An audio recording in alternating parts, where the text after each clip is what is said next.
The Galactic Council had one absolute rule: humans were fragile. Weak biology, short lifespans, and emotional decision-making made them liability species tolerated only because of their surprising knack for engineering. But they weren't warriors.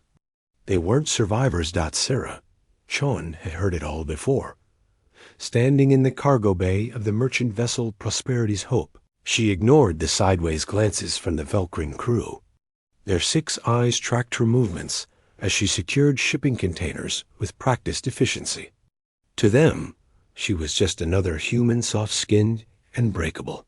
Chun, Captain Thralvik's translator crackled. We're approaching the Outer Rim station. Prepare the diplomatic cargo. Sarah nodded, moving toward the specialized containment unit.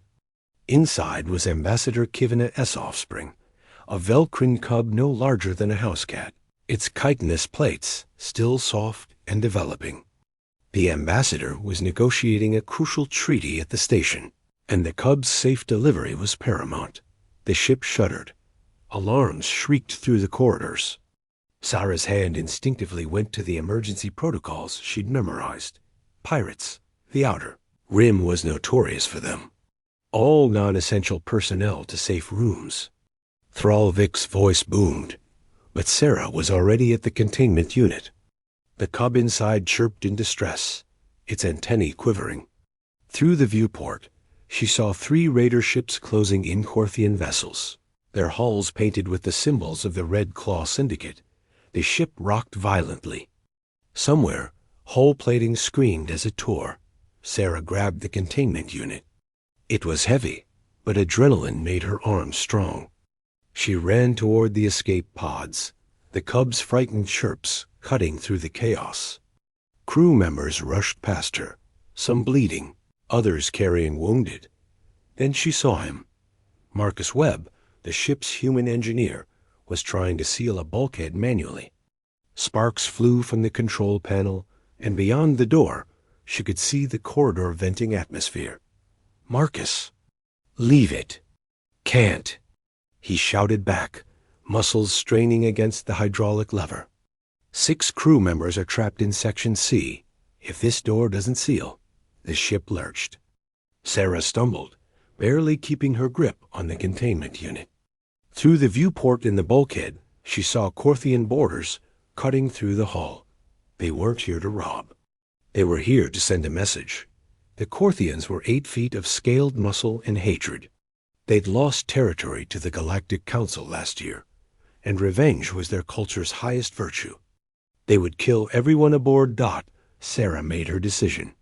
She set the containment unit down gently, meeting the cub's frightened gaze. Stay quiet, little one. She grabbed a plasma cutter from the nearby tool rack. Not a weapon, but it would have to do, and moved to help Marcus.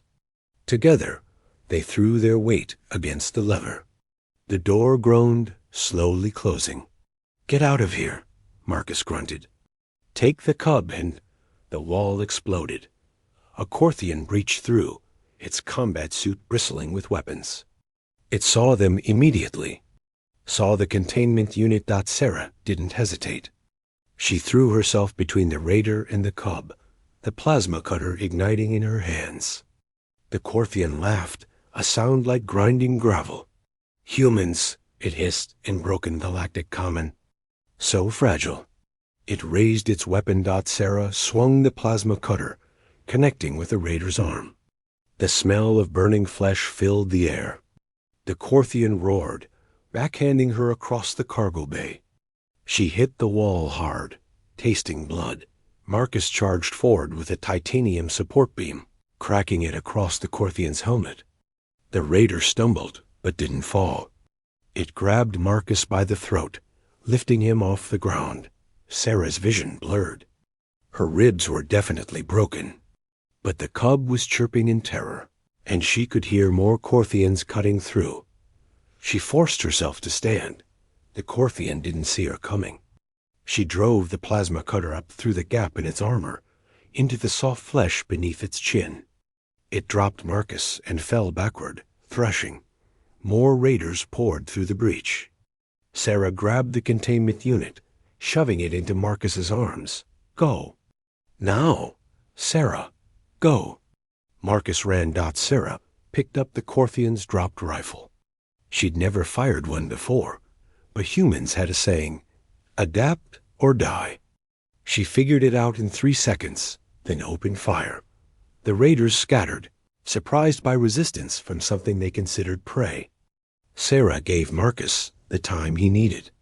She could hear the escape pod launching. The cub was safe. A plasma bolt hit her chest. Sarah fell, her body suddenly cold. Through failing vision, she saw the Corthian commander approaching. It looked at her with something like respect. Brave, it said. Foolish, but brave. The world went dark. Sarah opened her eyes to impossible colors. She was floating in a space that wasn't space, void filled with swirling energy that predated the galaxy itself. Before her stood beings of pure consciousness, ancient beyond comprehension. You died protecting the innocent. One communicated directly into her mind. Such actions resonate through dimensions. We are the progenitors, another said.